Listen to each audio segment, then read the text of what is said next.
เพิ่นว่าหลายคนเฮ็ดเวียกได้หามไม่ใหญ่บ่นักหนาแมนจะขุดภูพังผาง่ายได้หลายคนพร้อมคันว่าหลายผีก้อมซ้อมกินแต่หัวหมูตนบ่เฮ็ดตินป้านน้ำโบห้านเว้าว่าขวางทานเอ้ยสบายดีท่านผู้ชมที่เคารพและหักแพงที่ทางบ้านข้าพเจ้าไสสวัสดิ์สินธารพรพร้อมด้วยทีมงานลาวทีวีแคนาดามีความยินดีขอเชิญทานเข้าสู่รายการสังคมลาวในต่างแดนบทกลอนที่ข้าพเจ้าได้นำมาอ่านในตอนต้นนั้นเป็นเพียงเสี้ยวหนึ่งของบทกลอนที่มีความหมายลึกซึ้งน่าคิดน่าพิจารณาและก็ยังมีคติเตือนใจไปในตัวเองด้วยจากบทประพันธ์ของท่านดร.คำภา ศรีดาวงศ์รายการสังคมลาวในต่างแดนในวันนี้ทีมงานลาวทีวีแคนาดาขอนำมาเสนอแก่ท่านผู้ชมทางบ้านเกี่ยวกับงานมโหฬารฤดูร้อนประจำปีของชาวลาวแขวงเกเบกซึ่งปีนี้ก็เป็นปีที่27งานฤดูร้อนประจำปีของพี่น้องชาวลาวแขวงเกเบกในปีนี้ก็เหมือนปีที่ผ่านมาเมื่อถึงกลางเดือนของเดือนกรกฎาคมคณะกรรมการศูนย์สังคมพุทธวัฒนธรรมลาววัดป่าเทพบันดลและสมาคมและองค์การจัดตั้งอื่นๆก็ได้พากันจัดงานดังกล่าวนี้ขึ้นเพื่อสร้างความสามัคคีหักแพงพบปะสังสรรค์ระหว่างชนชาวลาวในต่างแดนอีกประการหนึ่งก็เพื่อหารายได้เพื่อสมทบทุนสร้างศาวัดวาอารามที่วัดป่าเทพบันดลแห่งนี้ให้มีความกว้างขวางยิ่งขึ้นไปเพื่อจะได้ไว้เป็นที่ประดิษฐานของพระพุทธรูปองค์น้อยใหญ่ที่ศักดิ์สิทธิ์อันเป็นที่สักการะบูชาของพวกเฮาชาวพุทธทุกๆคนเพราะฉะนั้นงานมโหฬารฤดูร้อนของพี่น้องชาวลาวแขวงเกเบกนี้จึงกลายเป็นบุญมหากุศลไปในตัวบรรดาทานที่มาเที่ยวในงานก็สามารถสร้างบุญสร้างกุศลได้โดยให้วัตถุปัจจัยเป็นทานซึ่งทางคณะสงฆ์เพิ่นก็เตรียมพร้อมแล้วที่จะรับเอาน้ำใจใส่ศรัทธาของบุคคลที่ปรารถนาอยากจะอุ้มสู่วัดวาอารามและรักษาไว้ซึ่งประเพณีศาสนาวัฒนธรรมอันประเสริฐของเราเฮาสืบต่อไปเพื่อให้งานฤดูร้อนประจำปีของพี่น้องชาวลาวแขวงเกเบกเป็นไปด้วยความสนุกสนานและสวยงาม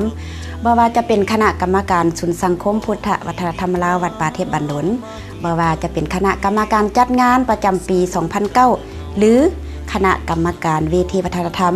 ซึ่งประกอบด้วยสมาคมครอบครัวลาวลาวานและทีมงานลาวทีวีแคนาดาต่างฝ่ายก็ต่างกะเกียมเตรียมงานด้วยความเอาใจใส่ถึงแม้ว่ากรมอุตุนิยมจะประกาศไปแล้วว่าวันเสาร์ที่11กรกฎาคมที่จะมาถึงนี้จะมีฝนฟ้าคะนองตลอดวันแต่ก็บ่เฮ็ดให้กรรมการแต่ละฝ่ายท้อถอยแต่อย่างใดทุกคนก็ยังทำหน้าที่รับผิดชอบของตนเองด้วยความหวังว่าดินฟ้าอากาศคงจะปราณี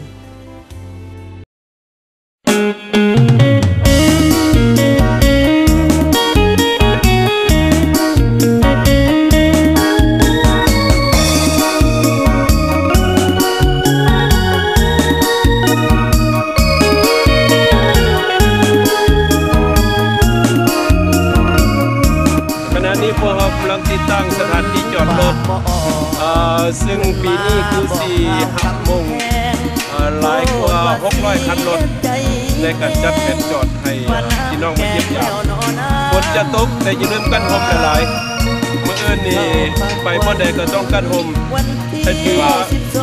บ่มาดอกวัดเทพบันดลเฮาบ่เคยมีประวัติถึงแม้ว่าเพิ่นสิบอกว่าฝนสิฟ้าสิห้องฝนสิตกก็ตามแต่ว่าหลวงปู่ปู่ดำเฮาเคยแก้ไขปัญหานี้ได้เสมอต้องมาสนับสนุนเพื่อสนับสนุนเพราะว่าคือรถของมาหลายแหลกสลายมีคนนั่งรถนี่คนเก็บเนื้อเจ้าเก็บที่แก๊สรถของทั้งนี้และจะพูดคนทำตาบอกยามไหนยังไรจอดรถก็นี่ก็กำลังเริ่มเดินสายไฟเพื่อให้มันทันเพราะว่าเวลาบนเรือยังแล้วหน่อยบุญมานั่งกันแก้วมีแก้วเหล้าขาวเคียงข้างทั้งแสบทั้งเผ็ดอดเค็ดลาบแน่เป็นอย่างห่างหัวใจพอได้บ่ฟังยังแสดงอาการจนได้เกิดเป็นตาหน่ายวันแทบพายหัวใจของเฮาน้องสุขอายเศร้าเจ้ากับเขาคือผู้มันหมายฟ้าสั่งเปิด สองฝ่ายส่วนคนที่สิ้นเนื้อใยยืนน้ำตาไหลในวันน้องแต่ง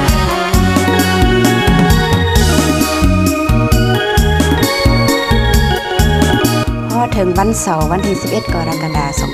2009 ผู้คนก็ได้หลั่งไหลเข้ามาร่วมงานตามที่ได้นัดหมายกันเอาไว้งานฤดูร้อนของพี่น้องชาวลาวแขวงเกเบกนี้มีกิจกรรมต่างๆให้บรรดาท่านที่มาเที่ยวในงานได้เลือกเห็ดเลือกส้มอย่างหลากหลายเส้นวิธีทำบุญตักบาตรการแข่งขันกีฬาเวทีลำวงจากการบรรเลงของคณะโนเนมเวทีวัฒนธรรม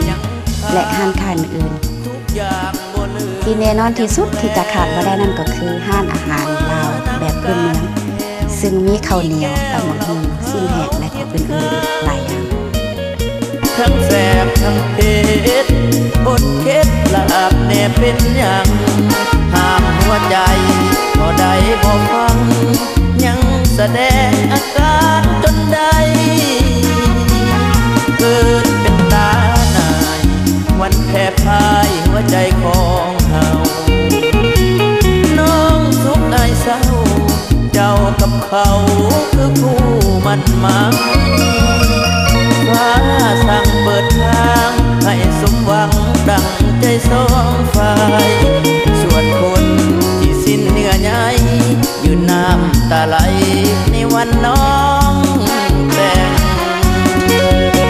นเด้อมาอุดหนุนเด้อห้านแบบขายสลากนั่นน่ะนางงามมหาชนขายตุ๊กตาขายข้าววัดเด้อ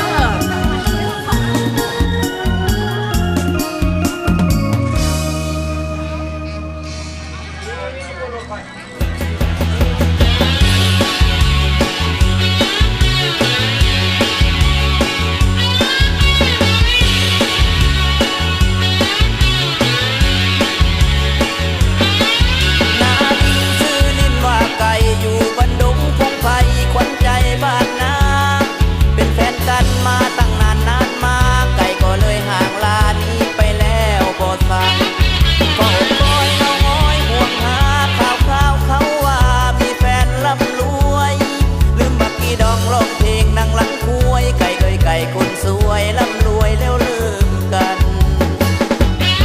กินแต่เหล้าเมาอยู่ทุกมือไก่เฮามีหรือบ่มีมือกับหัน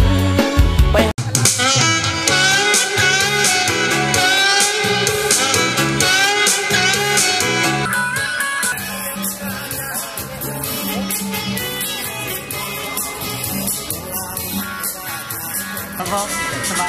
สบายดี